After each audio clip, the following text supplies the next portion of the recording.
বঙ্গোপসাগরে ঘনীভূত হয়েছে মৌসুমী নিম্নচাপ। এর প্রভাবে দেশের উপকূলীয় অঞ্চল, সমুদ্রবন্দর এবং অন্তত ১৬ জেলায় ঝড়ো হাওয়া ও বজ্রবৃষ্টির আশঙ্কায় জরুরি সতর্কবার্তা জারি করেছে বাংলাদেশ আবহাওয়া অধিদপ্তর। সমুদ্রগামী সব মাছ ধরার নৌকা ও ট্রলারকে নিরাপদ আশ্রয়ে ফিরে যেতে নির্দেশ দেওয়া হয়েছে।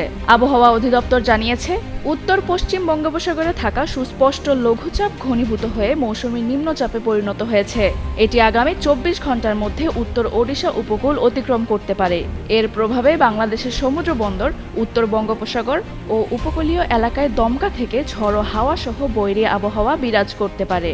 এ কারণে চট্টগ্রাম, কক্সবাজার, মংলা ও পায়রা সমুদ্র বন্দরকে ৩ নম্বর স্থানীয় সতর্ক সংকেত দেখিয়ে যেতে বলা হয়েছে। পাশাপাশি উত্তর বঙ্গোপসাগরে থাকা সব মাছ ধরার নৌকা ও ট্রলারকে পরবর্তী নির্দেশ না দেওয়া পর্যন্ত নিরাপদ আশ্রয়ে অবস্থান করার নির্দেশ দিয়েছে আবহাওয়া অধিদপ্তর। অন্যদিকে সন্ধ্যার মধ্যে রাজশাহী, পাবনা, ঢাকা, ফরিদপুর, কুষ্টিয়া, যশোর, খুলনা, বরিশাল, পটুয়াখালী, নোয়াখালী, কুমিল্লা, চট্টগ্রাম, কক্সবাজার ও সিলেট সহ বিভিন্ন অঞ্চলের ওপর দিয়ে ঘন্টায় ৪০ থেকে ৬০ কিলোমিটার বেগে দমকা বা ঝড়ো হাওয়ার সঙ্গে বৃষ্টি কিংবা বজ্রবৃষ্টি হতে পারে বলেও পূর্বাভাস দিয়েছে সংস্থাটি।